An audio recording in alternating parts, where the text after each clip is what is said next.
창세기 12장 1절부터 9절의 말씀이 되겠습니다.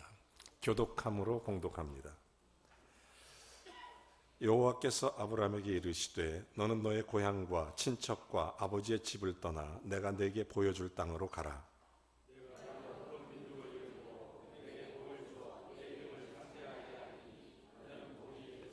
너를 축복하는 자에게는 내가 복을 내리고 너를 저주하는 자에게는 내가 저주하리니 땅의 모든 족속이 너로 말미암아 복을 얻을 것이라 하신지라.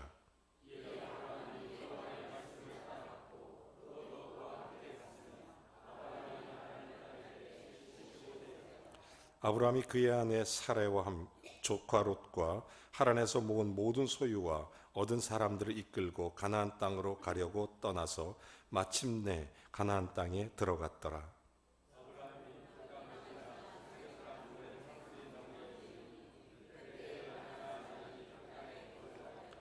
여호와께서 아브라함에게 나타나 이르시되 내가 이 땅을 내 자손에게 주리라 하신지라. 자기에게 나타나신 여호와께서 그가 그곳에서 제단을 쌓고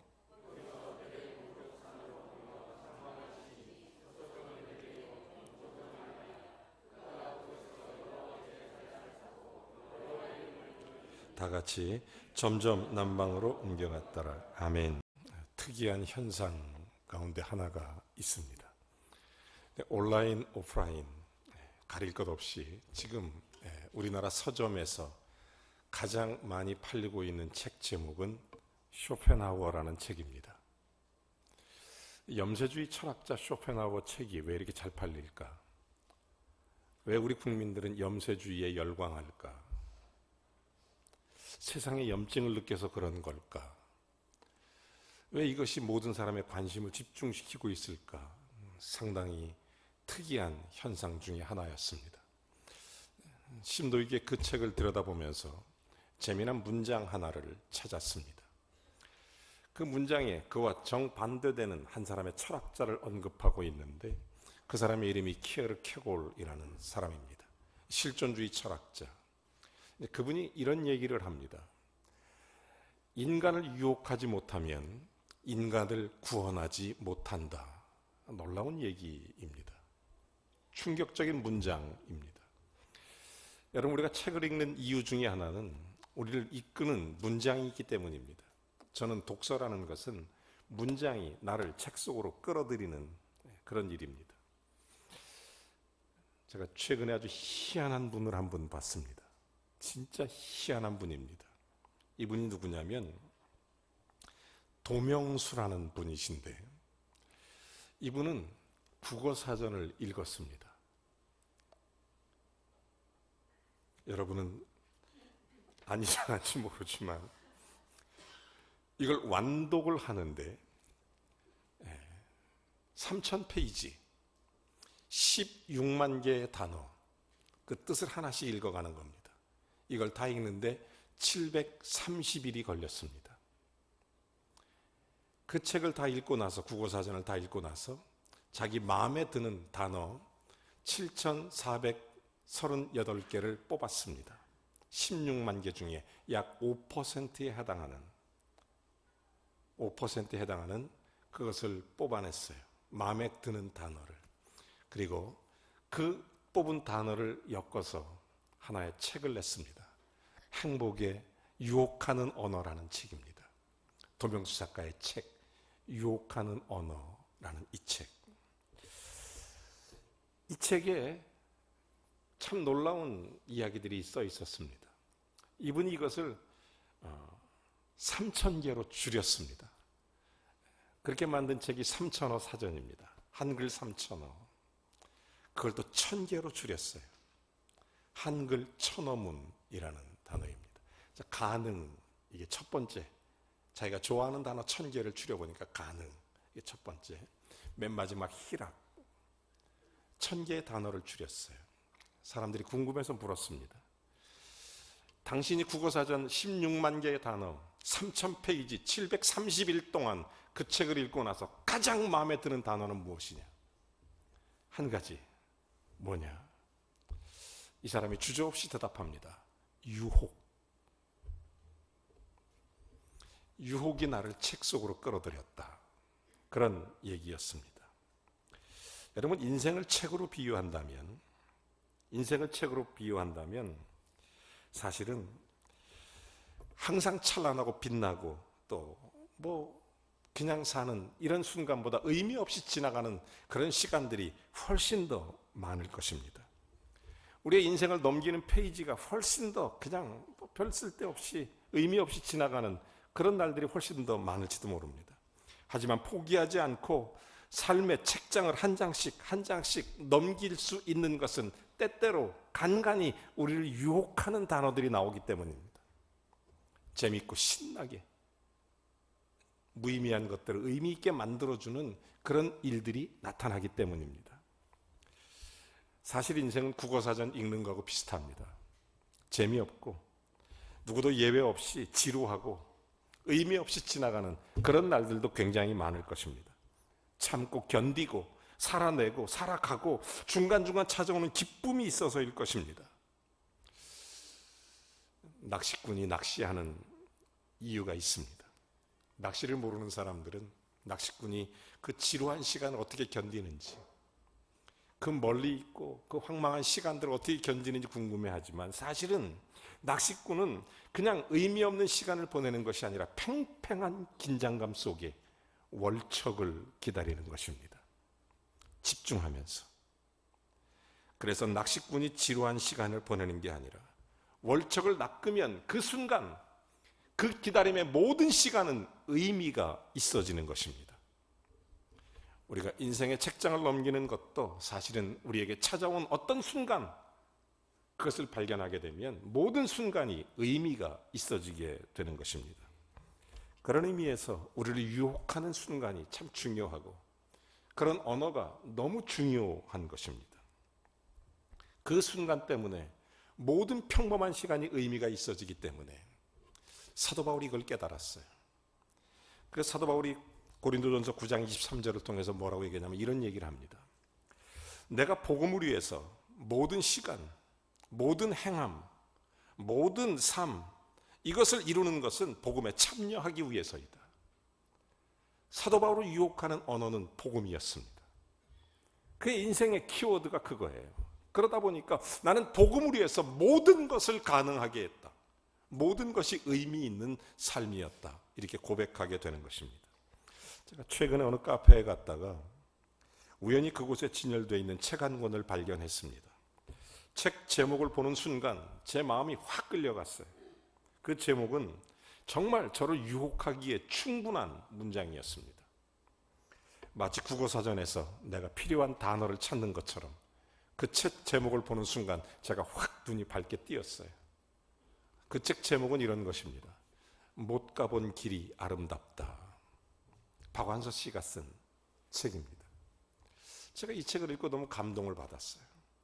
그 책에서 저를 유혹하는 문장이 하나 있었는데 그것은 어머니의 젖이라는 문장이었습니다. 어머니 젖. 박완서 씨가 이렇게 얘기합니다. 이 나이에 증손자를 볼 나이에 지치거나 상처받아 아직도 잠 못 이루는 나에게, 그 나이에도 그런 게 있다는 거예요.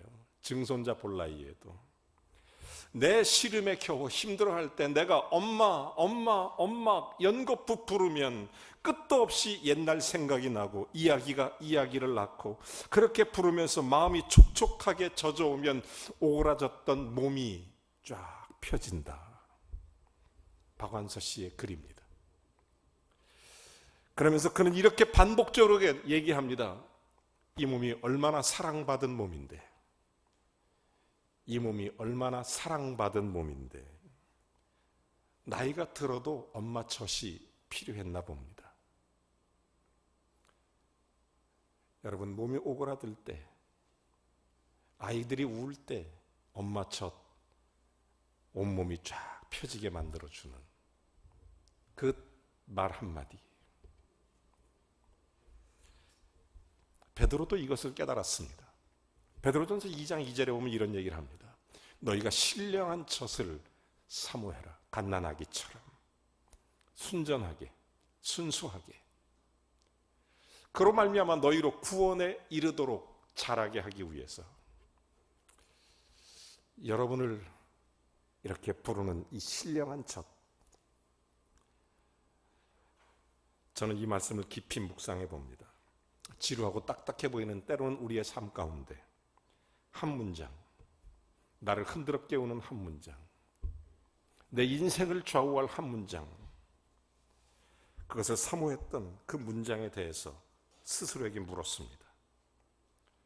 하나님이 아브라함에게 하셨던 말씀, 너는 복의 근원이 될지라. 이 한 문장 때문에 아브라함이 됐습니다. 이 한 문장 때문에 믿음의 조상이 됐습니다. 이 한 문장 때문에 저는 목사가 됐습니다. 너는 복의 근원이 될지라. 이 한 문장 때문에 나는 주의 종의 길을 걸었고 지금도 변함없이 이 한 문장 때문에 아브라함의 복을 달라고 기도하고 있습니다. 아브라함이 누굽니까? 하나님의 지시를 따라 그의 본토 고향 친척 아비집을 떠나 하나님이 지시할 땅으로 떠나갔던 사람, 하나님께서는 그를 보시고 믿음이 훌륭했다고 얘기합니다. 하나님이 그에게 약속하시는데 놀랍게 5번이나 내가 너에게 복을 주리라, 내가 너와 함께하리라, 너는 복의 근원이 될지라 5번 반복합니다. 만약 아브라함에게 이 인생의 일을 이끌어가는 너는 복의 근원이라는 이 말씀이 없었다면 아브라함이 출발할 수 있었을까? 여러분 인생에 여러분을 이끄는 한 문장은 무엇입니까? 내 인생을 좌우할 한 문장. 성경에 하나님께서는 아브라함에게 이 말씀을 주신 것입니다. 너는 복의 근원이 되라. 너는 내가 지시할 땅으로 가라. 지시한 땅이 아닙니다. 어떻게 그 나이 75세에 하나님 말씀에 순종할 수 있었을까? 이 한마디 아브라함의 믿음의 행동으로 결정을 하는 것입니다.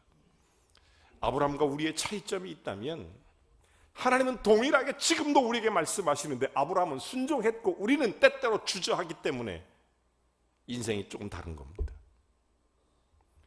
우리와 아브라함의 차이점은 그거 한 가지입니다. 하나님은 동일하게 우리에게 말씀하셨어요. 우리에게 놀라운 주님의 약속된 말씀들이 있습니다. 아브라함은 순종했고 우리는 주저하고, 그 차이죠. 여러분 지금도 하나님께서는 아브라함에게 하셨던 말씀을 우리에게도 하십니다. 뭐라고 말씀하십니까? 세상에 속해 있지만 세상을 떠나 살아라. 너는 너의 본토 친척 아비집을 떠나듯 내가 내게 지시할 땅으로 가듯 너의 믿음이 하나님께서 약속하신 그런 가나안 땅으로 나아가기 위하여 세상에 속했어도 세상에 속한 자로 살지 말라. 끝없이 말씀하십니다. 아브라함은 순종했고 우리는 순종하지 못하기 때문에 그 차이가 있는 거예요. 약간의 차이가 그거밖에 없어요. 여러분 예수님도 그랬습니다. 예수님은 죄인과 세리와 창기들과 함께 먹고 마셨습니다. 사람들이 그들의 친구라고 욕하고 비난하고 예수를 욕했습니다. 예수님께 뭐라고 막 비난하고 막 뭐라고 했어요. 그때 예수님 그럼에도 불구하고 그는 거룩했습니다. 죄인과 함께 있었지만 거룩했고 죄인과 함께 먹고 마셨지만 그는 하나님의 나라를 생각했고 그는 주의 복음이었습니다. 사랑하는 여러분, 우리가 세상 사람들과 달리 죄에서 멀어지고 하나님 명령에 순종하라고 지금도 아브라함을 부르듯이 똑같이 약속하시고 부르시는 것입니다. 너는 복의 근원 될 테니 세상에 속하지 말라. 떠나 살아라. 세상에 끌려가지 말라. 세상에 속해서 살지만 거기에 구별된 거룩함을 유지하고 하나님 앞에 살아가라. 다시 말하면 우리의 삶은 하나님과 함께 사는 삶이어야 된다는 사실입니다. 하나님 안에서 살라는 거예요. 하나님 안에서. 우리가 얼만큼 이대로 사느냐에 따라서 오늘 성경 말씀대로 축복이 우리에게 임하게 되는 것입니다. 성경을 자세히 보시면 하나님이 지시한 땅이 아니고 지시할 땅이에요. 사람이 물어봅니다. 어디 가세요? 아브라함에게 물어봤다면 아브라함의 대답은 틀림없이 이랬을 겁니다. 몰라요 나도. 이렇게. 아마 그렇지 않았겠습니까? 하나님이 지시할 땅으로 가라고 했으니까 아브라함에게 사람들이 물어봐요. 어디 가십니까? 모른다니까요. 이랬을 겁니다. 여러분 우리 인생에 아무것도 몰라요. 사실은 5분 앞도 모릅니다. 어떻게 우리의 다음 책장에 무슨 단어가 나올지 몰라요. 어떤 문장이 나를 이끌어갈지 나도 몰라요. 하지만 중요한 것은 하나님의 약속이 있었다는 것입니다. 그 약속 때문에 그 믿음 가지고 모든 것을 떠났다는 거예요. 사랑하는 여러분, 무조건 떠나라. 그리하면 내가 갈 길을 내가 지시하겠다, 이 말이었습니다. 그리하면 내가 내게 복을 주리라. 너는 복의 근원이 될지라. 아브라함이 세상과 분리된 삶을 살지 않았을 때, 아브라함이 세상에 속했을 때는 사실은 겪지 않아도 될 고통을 겪었습니다. 하나님께서는 약속했죠. 분리돼서 하나님께서 약속하신 지시하는 땅으로 가봐라, 이렇게 말씀하실 때, 아멘하고 출발했을 때 주님은 너무 기뻤습니다. 그런데 이가 그 일에 깜빡 잊어버리고 순종하지 못했을 때는 겪지 않아도 될 고통을 겪고 있었던 것입니다. 어떤 고통입니까? 자기의 아내를 누이라고 속였을 때 부끄럽게도 그는 그랄왕 아비멜렉에게 부끄러움 당하고 이방인에게 책망당하고, 얼마나 부끄러운 일을 많이 겪습니까? 겪지 않아도 될 고통입니다. 우리가 예수 믿고 살면서 사실은 겪지 않아도 될 고통을 겪는 경우가 너무 많아요. 왜? 주님의 약속하신 말씀에 따라 순종하고 믿음으로 가면 괜찮을 텐데, 이 믿음이 약하니까, 아브라함하고 차이가 여기서 나니까, 아브라함이 그런 것처럼 우리도 사실은 믿음으로 나가면 괜찮은데 이것 견뎌내지 못하고 지루하다고, 재미없다고, 국어 사전 넘기듯이 재미없다고, 어쩌다 발견되는 그 행복된 단어 하나에 열광하지만 금방 또 잊어버리고. 사랑하는 여러분, 우리가 주의 말씀에 순종하면 언제든지 주님과 함께하는 은총을 누릴 수 있게 됨을 믿으시면 아멘 하시기 바랍니다. 이걸 견디지 못하니까 자꾸 세상으로 돌아가서 겪지 않아도 될 고통 겪으니까. 여러분, 아브라함의 인생을 돌아보면 외롭더라도 하나님 앞에 살 때는 행복했습니다. 외롭더라도 하나님 앞에 있을 때는 그의 모든 삶이 축복이었습니다. 힘들더라도 주님 앞에 있을 때는 아브라함은 늘 이겨냈습니다. 하지만 세상과 짝해 살 때는 아브라함은 그에게 축복이 되지 않았습니다. 그의 인생도 순탄치 않았어요. 그러나 세상으로 나가서 세상 사람들처럼 세상과 짝하여 산다면 하나님의 채찍을 맞을 수도 있는 것입니다. 여러분, 그러므로 주님께서 내가 내게 복을 주리라, 이런 하신 말씀, 그리스도 안에서 세상과 짝을 짓지 말고, 너는 너의 본토 친척 아비집을 떠나듯 너는 세상에 속한 모든 죄의 자리에서 떠나고 하나님의 사람으로 돌아오면, 여러분, 이 약속된 말씀이에요. 내가 내게 복을 주리라. 여기 하나님의 축복은 먼저 우리 개인에게 주어지는 것입니다. 우리 각자에게 주어지는 거예요. 왠지 아세요? 우리 자신이 하나님께 복을 받지 못하면 다른 사람에게 복을 줄 수 있는 그런 복의 근원이 되지 못하기 때문입니다. 내가 복을 받아야 복의 근원이 될 수 있어요. 여러분, 그래서 예수님은 베들레헴에 태어나는 겁니다. 베들레헴의 이름은 떡집이라는 뜻입니다. 예수 그리스도가 생명의 떡이 되셔서 우리에게 오시기 때문에 우리가 생명의 떡을 나눠줄 수 있는 겁니다. 예수님은 십자가에서 우리에게 생명의 구원의 놀라운 복을 주셨습니다. 이 복을 받지 않으면 십자가를 전할 수가 없습니다. 예수님의 부활의 복을 주셨습니다. 그래서 이 복을 받지 않으면 이 부활을 증거할 수가 없습니다. 내 삶에 나타낼 수가 없는 거예요. 그래서 예수 그리스도는 십자가에서 십자가와 부활을 통해 우리에게 복을 주셨고 복의 근원이 되신 것입니다. 여러분, 예수님께서 우리에게 길과 진리와 생명이 되신 복을 주신 거예요. 우리가 복을 받지 않으면 복을 전할 수가 없어요. 복의 근원이 될 수 없어요. 그래서 하나님께서는 아브라함을 축복하시는 겁니다. 그리고 복의 근원이 되라는 것입니다. 우리가 복을 받아야 되는 이유가 거기 있습니다. 여러분, 우리가 나 혼자 잘 먹고 잘 살기 위해서가 아니라 나를 통해서 그리스도의 영광이 나타나도록, 나를 통해 주님의 놀라운 일들이 진행되도록, 성령의 위로 가운데 좋은 열매들이 맺혀지도록, 하나님의 살아계심이 증거되도록 우리가 복을 받아서 복의 근원이 되어야 되는 거예요. 여러분, 아브라함에게 주신 복이 뭘까요? 하나님이, 저는 크게 한 세 가지를 집중해서 봐요. 첫째, 믿음의 안식이라는 거예요. 믿음의 안식. 아브라함이 주를 믿으니 평안해지는 거예요.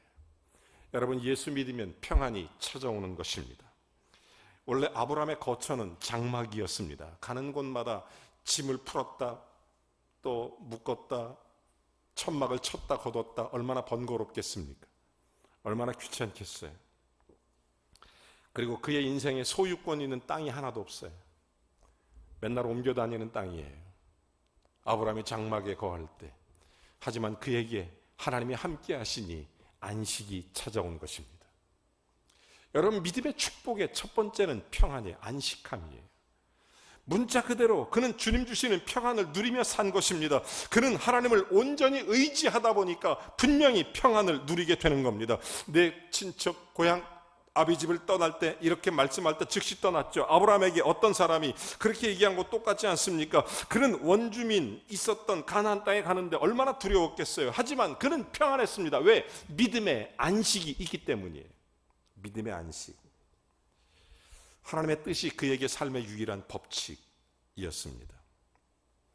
그러므로 아브라함은 믿음을 지키며 산 것이 제일 좋은 것입니다. 사랑하는 여러분, 믿음을 지켜보세요. 하나님 앞에 영적인 안식이 와요. 영적인 안식, 평안이 와요. 정말 믿음을 지켜보세요. 안식이 찾아옵니다. 영혼의 쉼이 있어요. 어떤 상황, 어떤 순간에도 하나님께서 나와 함께 하심을 믿으세요. 안식이 와요.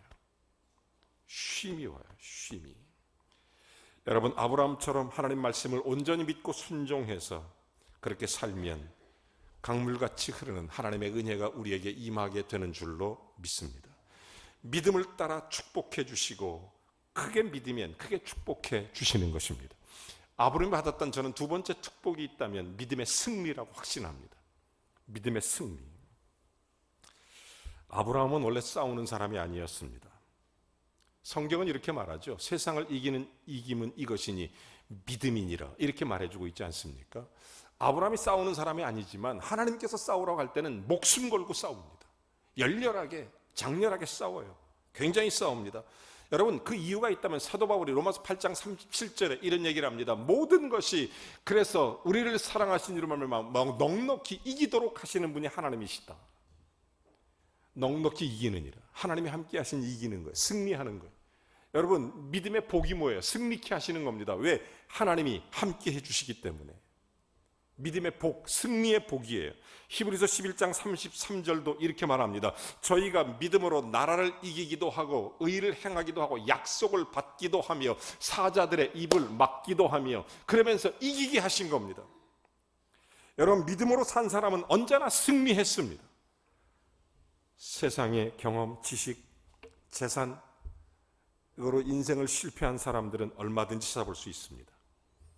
하지만 믿음으로 산 사람은 실패한 사람이 없습니다.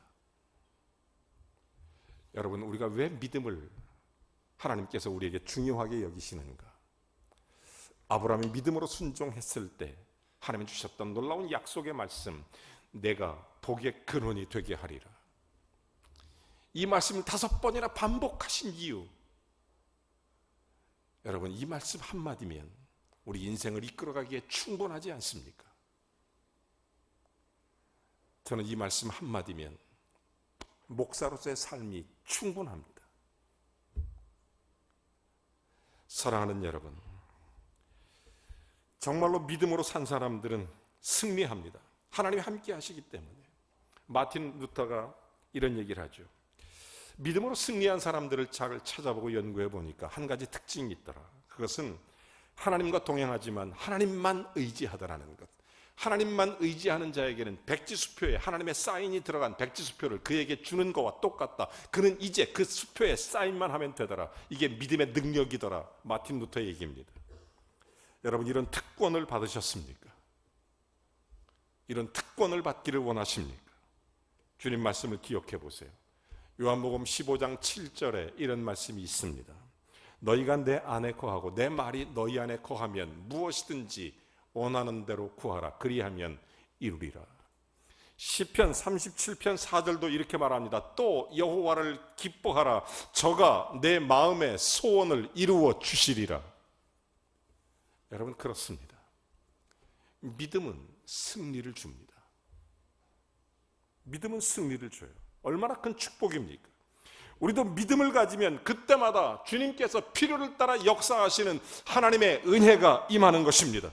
공급해 주시고 구하면 더 주시고, 여러분, 내가 내게 복을 주겠다고 말씀하셨습니다. 그 말씀에 믿음이 있으십니까? 아브라함은 믿었고 우리는 가끔 믿었다 안 믿었다 하는 거예요. 그 차이에 복잡하지도 않고 어렵지도 않고. 아브라함은 하나님의 약속을 믿었습니다. 하나님 필요하시면 죽은 자 가운데 생명을 일으키심을 믿습니다. 하나님 필요하시면 주의 영광을 드러내기 위해서 꼭 하나님이 이루실 줄로 믿습니다. 그 믿음, 이 커다란 시련이 있은 후에 얼마 되지 않아 하나님 앞에 이 아브라함이 시련을 겪고 나서도 이렇게 얘기합니다. 아브라함이 나이 많아 늙었으나 여호와께서 범사에 복을 주셨더라. 그의 일생에 시련은 잠깐이지만 그의 평생에 하나님께서 복을 주신 것입니다. 우리가 살아가는 동안에 감당기 어려운 일들이 있습니다. 때로는 지루하고 국어사전처럼 읽어가고 어쩌다 한번 나를 유혹하는 단어 만나면 즐겁고 반갑고, 그렇지만 인생은 그게 전부가 아닙니다. 아브라함을 이끌었던 한 문장, 저와 여러분에게 주시는 하나님의 말씀 한 문장 믿으십니까? 그러면 순종하세요. 복의 근원이 되시는 겁니다. 저는 세 번째 아브라함이 받은 최고의 축복이 바로 그거라고 믿습니다. 복의 근원이 되라.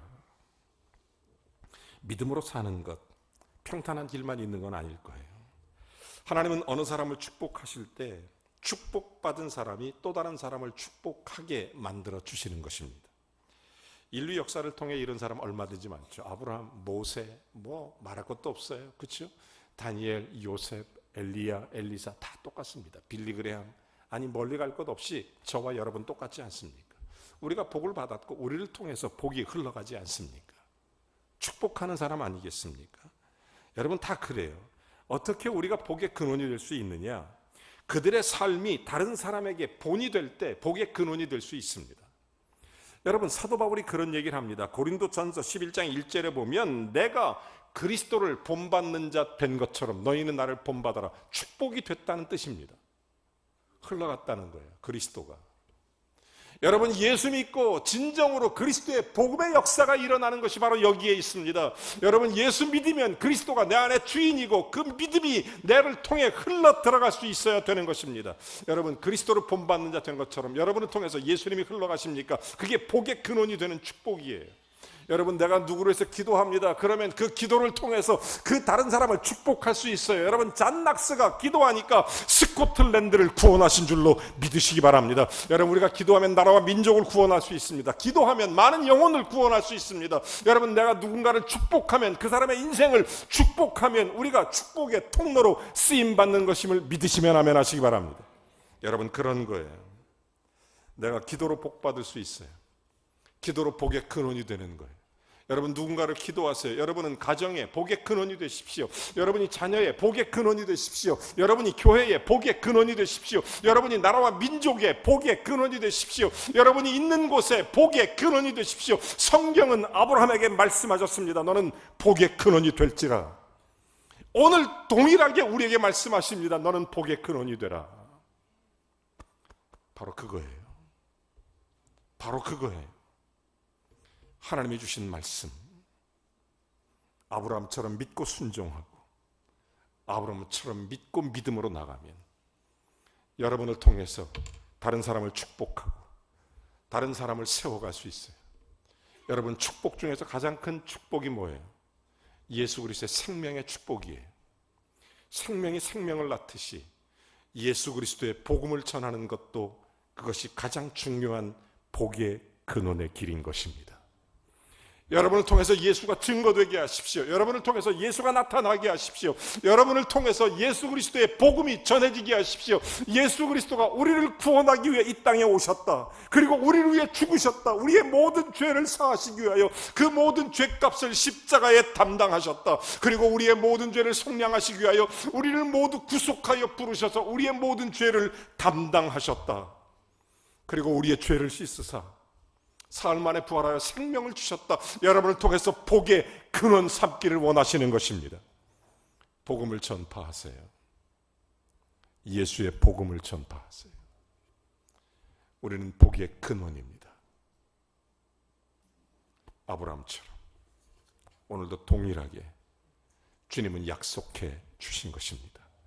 너는 복의 근원이 되라. 우리 찬양하겠습니다. 말씀을 생각하시면서 한번 찬양해 보겠습니다. 복의 근원으로 한번 찬양하세요. 서로 축복하고 자녀를 축복하고 가정을 축복하고 이웃을 축복하고 나라와 민족을 축복하면서 한번 주님을 찬양합니다.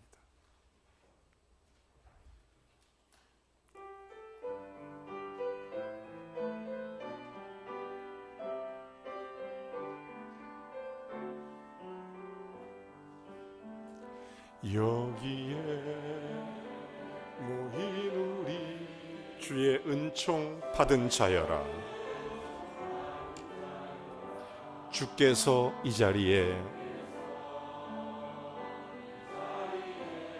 함께 계심을 아노라. 아멘. 언제나 주님만을 찬양하며 따라가리니 시험을 당할 때도 함께 계심을 믿노라. 아멘. 이 믿음 더 굳세 주가 지켜주신다. 지켜주신다. 어둠 밤에도 주의 밝은 빛 인도하여 주신다. 주님이 뜻하신 일 헤아리기 어렵더라도 주님 언제나 주 뜻 안에 내가 있음을 아노라. 사랑의 말씀들이 나를 더욱 새롭게 하니 때로는 넘어져도 최후 승리를 믿노라. 이 믿음 더욱 굳세라. 주가 지켜주신다. 어두운 밤에도 주의 밝은 빛 인도하여 주신다. 여기에 모인 우리 사랑받는 주의 자녀라. 우리가 얼마나 사랑받은 몸인데요.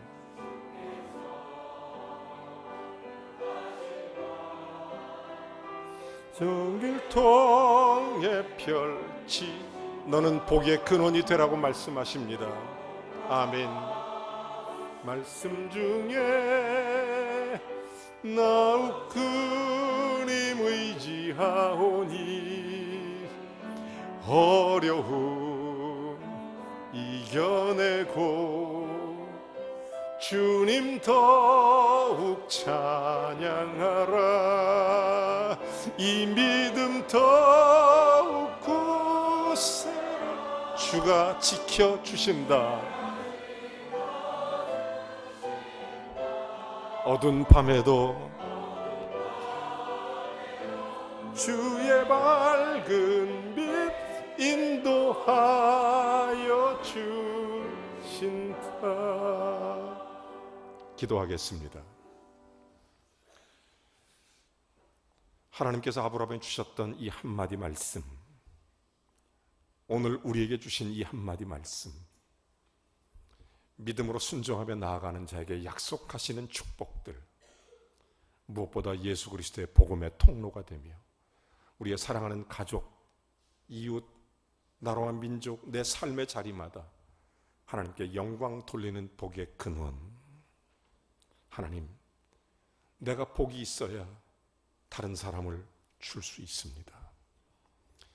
예수의 생명을 주셨으니 예수의 생명을 나누게 하시고 내게 주신 이 복을 하나님 내 가정, 내 자녀들 주십시오. 복의 근원으로 살게 해주십시오. 하나님 아버지, 오늘날 붙드셔서 날 구원하셨으니 나와 함께 하시고 약속하신 하나님, 나로 복의 근원 되어 살게 하소서. 기도하겠습니다.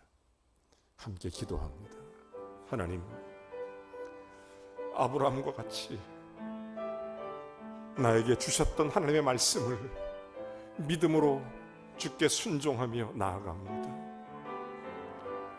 하나님, 종에게 주신 이 말씀, 하나님 사랑하는 가정과 자녀를 축복합니다. 사랑하는 성도와 이웃을 축복합니다. 나라와 민족 방언과 열방을 축복합니다. 예수의 생명과 복음을 전하며 날 구원하신 생명의 주님을 나타내며 하나님의 영광을 돌리는 복된 삶을 살게 하시고, 나로 그리스도의 본을 보여 나를 통해 축복의 통로, 복의 근원 되게 하여 주시옵소서. 오늘 복의 근원으로 삽니다. 우리 성도님들, 그들의 가정, 그들의 자녀를 축복합니다. 복의 근원 되신 하나님, 우리를 복의 근원 삼으신 하나님, 내 자녀도 하나님 복의 근원 삼으실 줄로 믿습니다. 하나님 아버지, 우리를 통해 주의 영광이 나타나게 하시고, 우리 통해 주의 큰 뜻이 나타나게 하시고, 하나님의 살아계심의 열매들이 나타나게 하옵소서. 너는 복의 근원이 될지라. 하나님 역사하시고 도우시옵소서. 우리 교회가 세상의 축복의 통로가 되게 하시고, 우리가 이 나라와 민족 앞에 우리의 가정과 우리의 인생의 복의 공로, 복의 근원, 내게 주신 하나님의 놀라운 생명, 복음, 기쁨의 좋은 소식, 아버지 내게 주신 축복들이 나를 통해 흘러넘치도록 주님 복의 근원으로 살아가게 하옵소서. 예수님의 이름으로 기도하옵나이다. 아멘. 다 같이 일어나셔서 찬송합니다.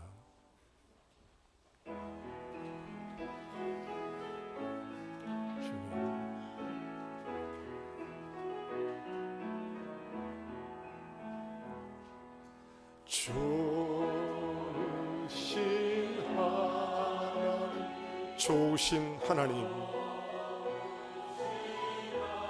참 좋으신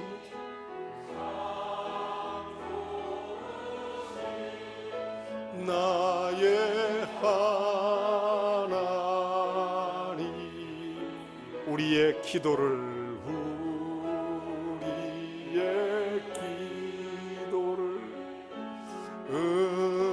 응답해 주시는 참 좋으신 나의 하나님, 한없는 축복을, 한없는 축복을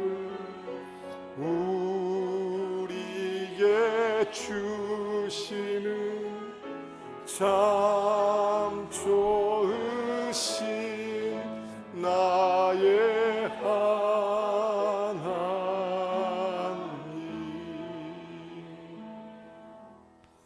이제는 우리 주 예수 그리스도의 은혜와 하나님 아버지의 극진하신 사랑과 성령의 교통 내주 충만하심이 복의 근원되어 예수 그리스도의 영광을 나타내며 가정과 교회, 이웃에게 하나님 나라의 거룩한 역사를 이루어가는 복된 성도, 복의 근원되어 승리케 되기를, 복의 근원되어 믿음의 안식을 누리기를, 복의 근원되어 좋은 열매를 맺기를 우리 구주 예수 그리스도의 이름으로 간절히 축원하옵나이다.